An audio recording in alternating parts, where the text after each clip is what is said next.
Everyone, good morning, back to my channel. সবাই কেমন আছো? আশা করি খুব ভালো আছো, আমিও ভালো আছি। তো দেখো, এদিকে আমি চিংড়ি বেছে নিচ্ছি, কারণ এঁচোড় চিংড়ি হবে। আর এদিকে মা মাছ বেছে নিচ্ছে, বর এদিকে পেঁয়াজ রসুন কাটছে, আর সঙ্গে ননদও কাটছে, আর শাশুড়ি মা মশলা বেটে দিচ্ছে। আর এই যে কড়াই দেখতে পাচ্ছ, এটা মাছের তেল দিয়ে বেগুন ভেজে নিলাম আমি খাবো জন্য সকালবেলা। আর এদিকে 5 রকমের সবজি কেটে বেছে রাখা হয়েছে।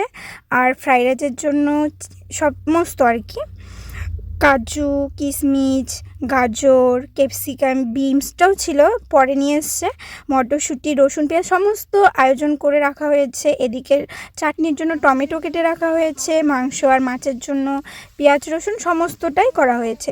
তো আমি সকাল সকাল পুজো দিয়েছি আজকে, ওই 6:30টার দিকে উঠে সমস্ত কাজ সেরে আগে পুজোটা দিয়ে রান্নাঘরে চলে এসেছি। এখন 8:30টার মতো বাজে। তো আমি 5 রকমের ভাজা করে নিলাম, আর মাছটাও ভেজে নিলাম। তার মাঝখানে আমরা খেয়েও নিয়েছি, ওই যে বললাম যে বেগুন দিয়ে মাছের তেল, সেটা করেছি। তো সবাই পছন্দ করে আমাদের বাড়িতে বেগুন দিয়ে মাছের তেল। তো তোমরা কে কে পছন্দ করো অবশ্যই জানাবে। আর এদিকে আমি এই যে মাছের ঝোলটা বসিয়ে দিলাম, কারণ অনেক কিছু আইটেম, যেহেতু বর আমি দুজনেই রান্না করব, মায়ের শাশুড়ি মায়ের একাদশী উনি রান্না করবে না, তো সে কারণেই। তো এদিকে আমি মাছের ঝোলটা নামিয়েছি। ও হ্যাঁ, কি হয়েছে বলো তো, মটরশুঁটি দিতে মনেই ছিল না মাছের ঝোলে, পরে আমি ওটাকে একটু সিদ্ধ করে ভেজে তারপর দিয়েছি।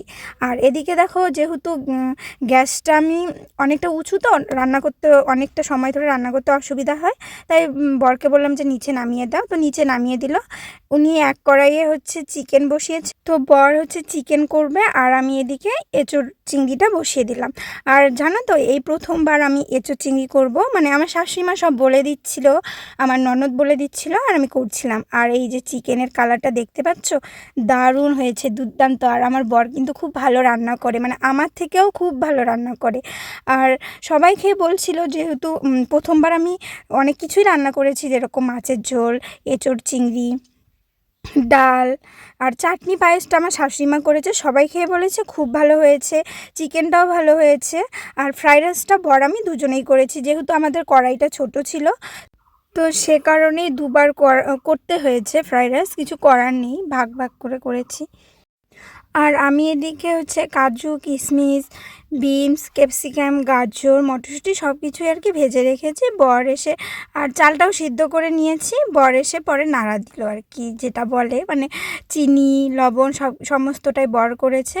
তো নামিয়ে এই যে ঘি দিয়ে দিলাম, কারণ কড়াইয়ের মধ্যে খুব ছোটো, তো কড়াইটা আটছিল না, যেহেতু 2 কেজি চালের ফ্রাইড রাইস করা হয়েছে, তো সে কারণেই। তো আমাদের সমস্ত রান্না কমপ্লিট হয়েছে 5টার দিকে। আর ভাতটা লেট করে করা হয়েছে, সমস্ত আত্মীয় তো আসবে ওই 7টা 8টা এরকম সময়, তো দেরি করে মা করেছে আর কি। তো সমস্তটা দেখো তোমাদের দেখিয়ে দিচ্ছি, মাছ, মাংস, ডাল, চাটনি, পায়েস, আর ভাজা তো আমি করেছি রেখেছি, তোমাদের দেখালাম, পাঁপড়ও ভেজে নিয়েছি। তো দেখো, এদিকে সন্ধ্যার দিকে এখন ওই 6:30টার মতো বাজে, বর কুচবিহার থেকে আসলো, দই মিষ্টি আর সঙ্গে আমাদের কেক নিয়ে এসছে। তো সেই সকাল থেকেই পরিশ্রম হয়ে চলছে, আর অনুষ্ঠান ছোট হোক বড় হোক, সে তো পরিশ্রম হবেই বলো। তো মাই রান্না করতো, যেহেতু ওনার একাদশীর জন্য আমরা দুজনেই রান্না করেছি। তো চলো, এখন কেক দেখার পালা। আর কেকে এসছে আমাদের বাড়ি থেকে, কে কী দিল সমস্তটাই তোমাদের সাথে শেয়ার করব। পুরো ব্লগটা দেখো, আশা করি তোমাদের ভালো লাগবে। আর অনেক দিন পর কিন্তু আমি দিচ্ছি। তো এখন ওই 8টার মতো বাজে, 8টা 8:30, অনেকটাই দেরি করেছে আমার বাবা বাড়ি থেকে আসতে। আর আত্মীয় বলতে ওই মামা শ্বশুরের বাড়ি, আমার বাপের বাড়ির লোকজন, আর 2 কাকাকে বলা হয়েছে, আর আমার বরের ফ্রেন্ডকে বলা হয়েছে, এইটুকুই আর কি। তো সমস্ত আয়োজন করে এখন আমরা কেক কাটতে বসলাম। তো আমাদের কেক কাটা কমপ্লিট, বর আমাকে খাইয়ে দিল, তারপর আমিও বরকে খাইয়ে দিলাম, তারপর সবাইকে খাইয়ে দিলাম। আর এই যে দেখতে পাচ্ছ বুনু, ও কিন্তু একদমই কেক খায় না, ভয় পায়, মানে আমার বরের কোলে যে আছে বুনু, তোমরা হয়তো আগেও দেখেছো, আমি আগের ব্লগেও বুনুকে দেখিয়েছিলাম। তো সবাইকে কেক খাওয়া হয়ে গেল। আর এখানে কেকে রয়েছে, আমি তোমাদের দেখিয়ে দিচ্ছি, আমার বাবা, মা, 2 ভাই, কাকাতো ভাই, কাকিমা, তারপর আমার শিবা কাকা এসছে, ছোটো মামি, বড় মামি, দিদি ভাই রয়েছে, জেঠিমা রয়েছে, শ্বশুর বাবা রয়েছে, শাশুড়িমা রান্নাঘরে ছিল, উনি একটু ব্যস্ত ছিল রান্নাঘরে, সে কারণে আসেনি। আর এদিকে রয়েছে এই যে নন্দিনী দিদিভাই, ওকেও তোমরা অনেকেই চেনো। তো আমাদের কমপ্লিট, এখন খাওয়া দাওয়ার পালা। এখন ওই 9টার মতো বাজে, আমার আবার 2 ভাই বাড়ি যাবে, অনেকটা দূর যেহেতু আমাদের বাড়ি, মানে শ্বশুরবাড়ির থেকে আমাদের বাড়ি। তো প্রথম দিকে পরিবেশন আমার বরেই করেছে সব বাচ্চাদের, আর পরে বসেছিল মানে আমার শ্বশুরবাড়ির কাকা জেঠিমারা কাকিমারা সমস্ত, সেটাও করেছে। আর শেষের দিকে বসেছিল আমার বাবার বাড়ি থেকে 2 কাকিমা, মা, দিদিভাই, আর মামা বাড়ি থেকে 2 মামি, দিদিভাই। এরা ওই খাওয়া দাওয়া কমপ্লিট হয়েছিল 11:30টার দিকে। আর সবার শেষে আমার বাবা আর শিবা কাকা খেয়ে ওরা বাড়ি গিয়েছে। তারপর আমি বরকে সাজিয়ে গুছিয়ে ঘরে খেতে দিয়েছি। তোমরা পুরোটা দেখতে থাকো, তাহলেই বুঝতে পারবে। আর আমার ব্লগটা শেয়ার করতে অনেকটাই দেরি হয়ে গেল, কারণ মাঝখানে আমার শরীরটা বেশ খারাপ ছিল, সে কারণেই আমি শেয়ার করতে পারিনি, মানে ভয়েস ওভার করতে পারিনি। এডিটিং তো করে রেখেছিলাম, কিন্তু ভয়েস ওভার দিতে পারিনি বলে অনেকটা লেট হলো শেয়ার করতে।